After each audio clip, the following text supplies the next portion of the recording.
Does the US election impact the stock market and your portfolio? Let's get into it. With your vote, we will deliver low taxes, low regulations, low energy costs, low interest rates, and low inflation so that everyone can afford groceries, a car, and a home. We've made historic investments in infrastructure, in chips manufacturing, in clean energy. And as President of the United States, it will be my intention to build on the foundation of this progress. I've been getting a lot of questions lately about people concerned about the upcoming US election and the potential impacts it could have on your portfolio. Today, let's take a look at the potential risks and historically what's happened around the US election and the stock market. Stick around until the end of the video, where our in-house political strategist will weigh in on the 2024 presidential race. Some of these election political videos can get really heated, so what I really want to focus on today is the data.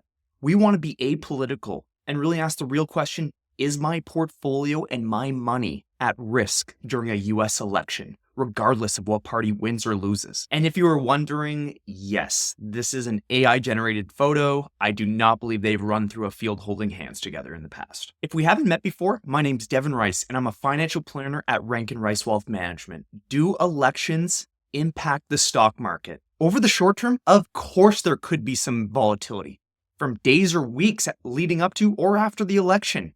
However, over the long term, the likelihood is it's not going to change the direction of the market overall. Dating back to JFK's inauguration in 1961, what you can see is the S&P 500 posted a negative return during only two presidencies, which were Richard Nixon and George W. Bush. What this really shows is regardless of which political party's in power over this period of time, it didn't really matter. The S&P 500 has consistently grown in value over the long term. When there's a US election, should you be looking at short-term volatility or keeping a long-term investor mindset? Over the short term, things can impact the stock market like a US election. But really, how long is that going to last? Easiest way to provide evidence of this short-term volatility is looking at something called the VIX, which measures the level of risk, fear, or stress in the market at any time. So when people are nervous, the VIX will go higher. Let's look at the last two cycles. What happened last time Trump won in 2016, or even in 2020 between September and December. You can see there is that initial spike, but regardless of which party won, things go back to normal eventually. This chart shows what happened on average to volatility in the stock market leading up to and after the US election since 1992. You'll notice by the time inauguration day arrives, fear in the markets have cooled off. Despite short-term volatility in a US election year, remaining invested over this period is the most prudent investment strategy there is. Let's say you have strong feelings for one party versus the other. Should you be putting all your money in and investing while that party's in power and not the other one? Or should you just stay consistently invested the whole time? Well, of course, the answer is the whole time, but let's look at why and what that data actually looks like. What we've seen over time is both parties in power, you've had a positive return. If you invested only when the Republican Party was in power, you would have had a 2.79% annualized return. During a Democratic presidency, there's been a 5.15% annualized return. So it looks like the Democrats take the gold medal, right? Well, hold on. If you just stayed invested regardless of which party's in power, you would have made an 8.08% annualized return, just showing that you need to be a long-term investor and stay invested. Since 1950, if you invested $10,000 in the S&P 500, you'd have over $3.1 million over that period. If you invested when just your political party was in power, the Democrats, you'd have $405,000 and the Republicans about $77,000.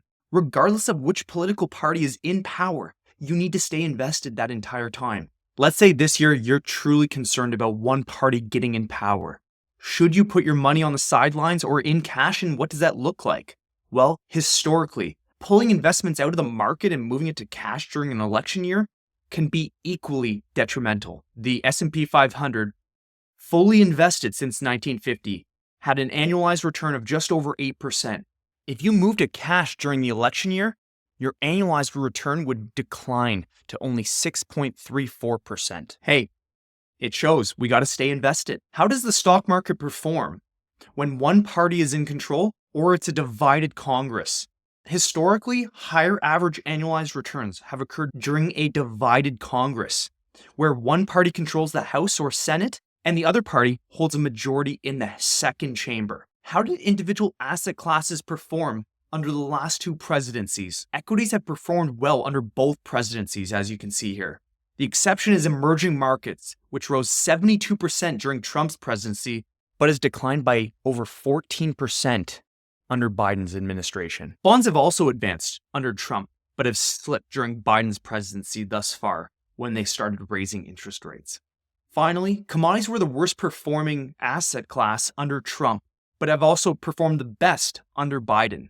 And normally you'd think that fossil fuels or commodities would underperform during a Democratic Party which want more green initiatives. So it just shows, again, we don't know and no one can really predict how these asset classes will perform. What we've seen historically is there's no significant advantage to investing a specific way when one party's in versus the other. And when you're fully invested over that same period of time, regardless of which party, it's going to be the outperforming strategy. In the long term, for stocks, bonds, and other investments, returns seem to be driven much more by the fundamentals of the underlying asset classes themselves. This hypothetical shows the growth in the S&P 500 index since 1926. There's several different political parties that have been in power. However, the market is going up over time. Remember the importance of staying invested and not making impulsive decisions based on election news of the day. While elections can impact the stock market over the short term, a long-term mindset and a diversified portfolio are the key drivers to meeting your financial goals and weather any storm that may happen. Avoid letting election-related news impact your investment decisions, especially over a short period of time. And now, the moment you have all been waiting for. Our political expert, Shuey, will be selecting a toy he would like to chew on.